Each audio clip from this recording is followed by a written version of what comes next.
ಇದು ಪ್ರತಿ ವರ್ಷ ಹಾ ಸರ್. ನಡೆಯುವಂತ ಒಂದು ಪ್ರೊಸೆಸ್. ಹಾ ಸರ್. ಯಾರು 4 ವರ್ಷ 5 ವರ್ಷ ಕೋರ್ಸ್ ಮುಗಿಸಿ ಪಾಸ್ ಔಟ್ ಆಗ್ತಾರ ಅವ್ರು ಆಟೋಮೆಟಿಕ್ಲಿ ಡಿಲೀಟ್ ಆಗ್ತಾವ. ಹಾ ಸರ್. ಯಾರು ಹೊಸ ಫ್ರೆಶ್ ಅಡ್ಮಿಷನ್ ಗೆ ಬರ್ತಾರ ಅವ್ರು ಇಲ್ಲಿ ವೋಟ್ ಮಾಡಿಸ್ತಾರ. ತಪ್ಪೇನೈತಿ ಇದ್ರೊಳಗೆ? ರೂಲ್ಸ್ ಪ್ರಕಾರ ಐತಿ. ಹಾ ಸರ್. ಅದೇನ್ ತಪಾಸಣೆ ಮಾಡ್ಲಿ, ಯಾರಿಗೆ ಅರ್ಜಿ ಕೊಟ್ಟಾರ ಅವ್ರು ತಪಾಸಣೆ ಮಾಡ್ಲಿ. ಇಲ್ಲಿದ್ರೆ ತೆಗೆದಾಕ್ಲಿ, ನಮ್ಗೇನಾಗುತ್ತ? ಹಾ ಇದು ಸರ್. ಬರೀ ಇದು ಉಪಾಧ್ಯಾಪಿ ಕೆಲಸ ಅವ್ರದ್ದು, ಕಾಂಗ್ರೆಸ್ನವ್ರದ್ದು. ಅವ ಏನ್ ಅರ್ಜಿ ಕೊಟ್ಟಾನೀಗ. ಹಾ ಸರ್. ಇದು ಉಪಾಧ್ಯಾಪಿ ಕೆಲಸ ಇದು. ಸರ್ ಅದು ಅದ್ರ ಪ್ರತಿ ಎಲೆಕ್ಷನ್ ದಾಗೂ ಮಾಡ್ತಾರ ಅವ್ರ ಈ ಕೆಲ್ಸಾನ. ಇಲ್ಲಿ 5 ವರ್ಷ ಇರ್ತಾರಿಲ್ಲ ಅವ್ರ ಹಾಸ್ಟೆಲ್ ಅಡ್ರೆಸ್ ಕೊಡ್ಬೇಕು. ಬೇರೆ ಅಡ್ರೆಸ್ ಕೊಡಕ್ ಎಲ್ಲಿ ಬರ್ತದ? ಈಗ ಹಾ ಸರ್. ಒಬ್ಬ ಮೆಡಿಕಲ್ ಹುಡುಗ ಬಂದ ಅಂದ್ರ 4.5 ವರ್ಷ ಪ್ಲಸ್ 1 ವರ್ಷ ಔಸ್ಪನ್ಶಿಪ್ 5.5 ವರ್ಷ ಇರ್ತಾನ.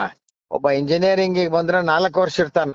ಹಾ ಸರ್. ಏನು ಹಾಸ್ಟೆಲ್ ಅಡ್ರೆಸ್ ಬಿಟ್ಟೇನೆ ಅವ್ರ ಇಲ್ಲಿ ಮನಿ ಮಾಡಿರ್ತಾರನ ಅವ್ರು? As per university grant commission norms ಪ್ರಕಾರ ಒಂದು ರೂಮ್ನೊಳಗ 3 ಹುಡುಗರು ಇರ್ತಾರ. ಹಾ ಸರ್. ಒಂದ್ ರೂಮ್ನ್ಯಾಗ 3 ಹುಡುಗ್ಯಾರ ಇರ್ತಾರ. ಹಾ ಸರ್. ಏನು ತಪ್ಪೇನೈತಿ ಇದ್ರೊಳಗ? ಅದು ಅವ್ರ ತಪ್ಪು ಕಲ್ಪನಾ ಮಾಡ್ಕೊಂಡಿರ್ಬೇಕು. ಒಂದ್ ರೂಮ್ನ್ಯಾಗ 3 ಜನ ಇರ್ತಾರ. ಹಾ ಒಂದ್ ಸರ್. ರೂಮ್ನ್ಯಾಗ UGC ನಾರ್ಮ್ಸ್ ಪ್ರಕಾರ 3 ಜನ ಇರ್ತಾರ. ಅದ್ ಏನಿದ್ರ ಅವ್ರ ಬಂದು ತಪಾಸಣೆ ಮಾಡಕ್ ಹೇಳ್ರಿ. ತಪಾಸಣೆ ಮಾಡ್ಲಿ, ಎನ್ಕ್ವೈರಿ ಮಾಡ್ಲಿ, ತಪಾಸಣೆ ಮಾಡ್ಲಿ, ಏನ್ ತೊಂದ್ರೆ ಇಲ್ಲ.